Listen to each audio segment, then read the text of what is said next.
மகாராஷ்டிரா, ஜார்க்கண்டில் வாக்குப்பதிவு தொடங்கியிருக்கிறது. அது தொடர்பான அண்மை செய்திகளை பார்த்து வருகிறோம். மகாராஷ்டிராவில் 288 தொகுதிகளுக்கு இன்று ஒரே கட்டமாக வாக்குப்பதிவு நடைபெற இருக்கிறது. அதன் வகையில் தற்போது வாக்குப்பதிவு தொடங்கியிருக்கிறது. மகாராஷ்டிரா தேர்தலில் மொத்தம் 4136 வேட்பாளர்கள் களத்தில் உள்ள நிலையில் 9.70 கோடி மக்கள் வாக்களிக்க இருக்கிறார்கள். தற்போது மகாராஷ்டிரா, ஜார்க்கண்டில் வாக்குப்பதிவு தொடங்கியிருக்கிறது. காலை 7 மணிக்கு தொடங்கிய வாக்குப்பதிவு மாலை 6 மணி வரை நடைபெறும் என்றும் அறிவிக்கப்பட்டிருக்கிறது. மகாராஷ்டிரா, ஜார்க்கண்டில் வாக்குப்பதிவு தொடங்கியிருக்கிறது. இது தொடர்பான மேலும் விவரங்களை கொடுப்பதற்காக சிறப்பு செய்தியாளர் யோகேஸ்வரன் இணைப்பில் இருக்கிறார். பேசலாம். யோகேஸ்வரன், விவரங்கள். மகாராஷ்டிரா மற்றும் ஜார்க்கண்ட் உள்ளிட்ட 2 மாநிலங்களுக்கான சட்டமன்ற தேர்தலுக்கான வாக்குப்பதிவு என்பது சரியா 7 மணிக்கு 2 மாநிலங்களிலுமே தொடங்கி இருக்கிறது. இதுல 288 சட்டமன்ற தொகுதிகளை கொண்டிருக்கக்கூடிய மகாராஷ்டிரா மாநிலத்தில் இன்று ஒரே கட்டங்களாக வாக்குப்பதிவு நடைபெறுகிறது. ஆனால் ஜார்க்கண்ட் மாநிலம் அப்படியாக இல்லை. ஏற்கனவே 43 சட்டமன்ற தொகுதிகளுக்கான முதற்கட்ட வாக்குப்பதிவு கடந்த 13ஆம் தேதி நிறைவடைந்திருக்கக்கூடிய நிலையில இன்றைய தினம் 38 சட்டமன்ற தொகுதிகளுக்கான 2ஆம் கட்ட, அதாவது இறுதிக்கட்ட வாக்குப்பதிவு இன்று காலை 7 மணிக்கு ஜார்க்கண்ட் மாநிலத்துல தொடங்கி இருக்கிறது. மகாராஷ்டிரா மாநிலத்துல காலை 7 மணிக்கு தொடங்கி இருக்கக்கூடிய இந்த வாக்குப்பதிவு என்பது மாலை 6 மணி வரைக்கும் நடைபெறும் 288 சட்டமன்ற தொகுதிகளிலும். ஆனால் ஜார்க்கண்ட் மாநிலத்தில் அப்படி இல்லை. 2ஆம் கட்ட வாக்குப்பதிவுல இன்று இடம்பெற்றக்கூடிய 38 சட்டமன்ற தொகுதிகள்ல குறிப்பிட்ட சட்டமன்ற தொகுதிகளில் மட்டும் ஜார்க்கண்ட் மாநிலத்துல தேர்தல் முன்கூட்டியே முடிகிறது. அதற்கான காரணம் பாதுகாப்பு காரணங்கள். மாலை 4 மணிக்கு முடிவடையும் என தெரிவித்திருக்கிறார்கள்.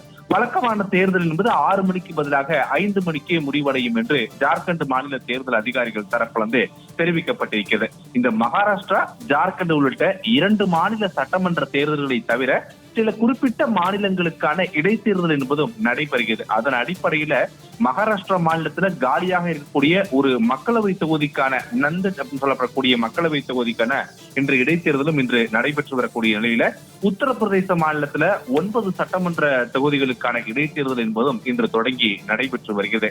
மகாராஷ்டிரா மாநிலத்தை பொறுத்தவரையிலுமே நாட்டில் இருக்கக்கூடிய அதிக 3வது சட்டமன்ற தொகுதிகளை கொண்டிருக்கக்கூடிய மாநிலமாக இருக்கக்கூடிய நிலையில 288 சட்டமன்ற தொகுதிகளுக்குமே ஒரே கட்டமாக இன்று வாக்குப்பதிவை நடத்துகிறது தேர்தல் ஆணையம்.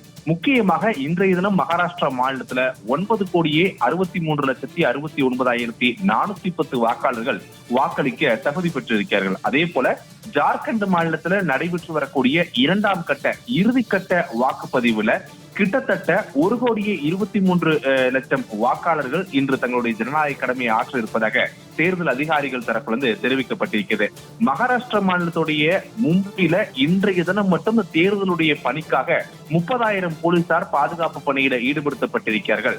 மாநிலம் முழுவதுமே 1,00,000க்கும் அதிகமான பாதுகாப்பு படையினர், முக்கியமாக துணை ராணுவ படையினர் குவிக்கப்பட்டு தேர்தலை அமைதியான முறையிலும் சுமூகமான முறையிலும் நடத்துவதற்கான ஏற்பாடுகள் அனைத்துமே செய்யப்பட்டிருப்பதாக மகாராஷ்டிரா மாநில தேர்தல் அதிகாரிகள் தெரிவித்திருக்கிறார்கள். இதே போல ஜார்க்கண்ட் மாநிலத்துடைய மலைப்பாங்கான பகுதிகளை சார்ந்திருக்கக்கூடிய சட்டமன்ற தொகுதிகளுக்கான வாக்குப்பதிவும் இன்று நடைபெறக்கூடிய நிலையில அப்பகுதிகளில் அதிக அளவிலான பாதுகாப்புகள் செய்யப்பட்டிருக்கிறது என்பதை ஜார்க்கண்ட் மாநில தேர்தல் அதிகாரிகளும் தெரிவித்திருக்கிறார்கள். சற்று நேரத்திற்கு முன்பாக, அதாவது 7 மணிக்கு தொடங்கி இருக்கக்கூடிய இந்த வாக்குப்பதிவு என்பது மகாராஷ்டிரா மாநிலத்துல மாலை 6 மணி வரைக்கும், ஜார்க்கண்ட் மாநிலத்துல பெரும்பாலான தொகுதிகள் மாலை 5 மணியோடும், சில குறிப்பிட்ட தொகுதிகளுக்கு மாலை 4 மணியோடும் இந்த வாக்குப்பதிவு என்பது நிறைவடைய இருக்கக்கூடிய நிலையில ஒவ்வொரு 2 மணி நேரங்களுக்கு ஒரு முறையும் தேர்தல் ஆணையம் எவ்வளவு சதவீத வாக்குகள் பதிவாகி இருக்கிறது என்ற விவரங்களை அதிகாரப்பூர்வமாக வெளியிடுவோம் என்ற தகவல்களையும் அளித்திருப்பது கூடுதல் தகவல்களாகும். விவரங்களை வழங்கியமைக்கு நன்றி யோகேஸ்வரன்.